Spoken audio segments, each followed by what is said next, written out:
सातारा जिल्ह्यातील राजकारणात पुन्हा एकदा सत्ता नाट्य रंगणार आहे. जिल्हा परिषद सभापती पदावरून भाजपमध्ये चांगलीच जुंपल्याचे दिसून येत आहे. जयकुमार गोरे यांच्या वक्तव्यावरून साताराच्या राजकारणात पुन्हा एकदा खळबळ उडाली आहे. या विधानाने फक्त विरोधकच नाही तर महायुतीत देखील अंतर्गत संघर्ष निर्माण झाले. तर नेमकं काय घडतंय साताऱ्यात? भाजपच्या संधी साधूपणा पुन्हा एकदा सुरू झालाय का? शंभूराज देसाई आता या प्रकरणावर कोणती भूमिका घेणार आणि आता सभापती कोण होणार?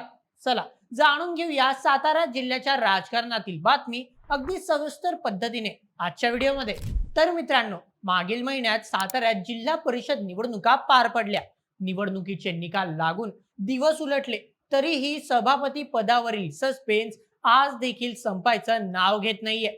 महायुतीकडे बहुमत स्पष्टपणे दिसतंय, पण सभापती कोणाचा या प्रश्नावरून महायुतीमध्ये एक मोठा अंतर्गत वाद पाहायला मिळतोय.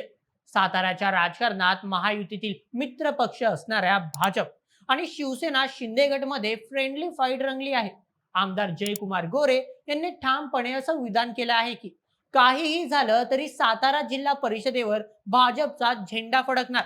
पण मित्रांनो, जयकुमार गोरे यांच्या विधानामुळे एक मोठे वळण साताराच्या राजकारणात निर्माण झाले. शिंदे गटाचे मंत्री शंभूराज देसाई यांनी देखील आपली राजकीय ताकद पणाला लावली आहे. यामुळे महायुतीत तू तू मैमे सुरू झाली आहे. फक्त महायुतीच नाही तर भाजपमध्ये देखील अंतर्गत गटबाजी पाहायला मिळते.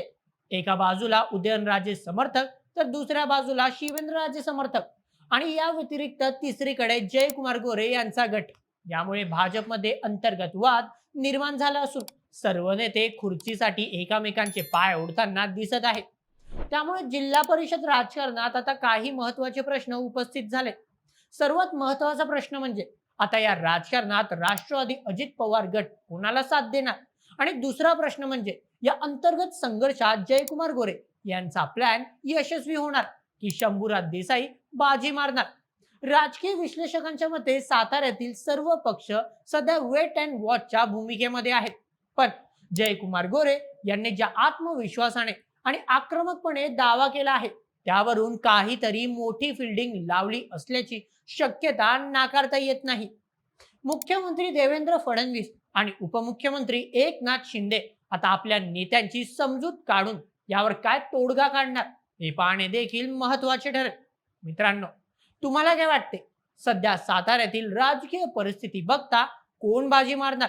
तुमचे मत आम्हाला कमेंट मध्ये नक्की सांगा आणि अशाच व्हिडिओसाठी सबस्क्राईब करा बोल्ड एमएच आपल्या युट्यूब चॅनलला. धन्यवाद.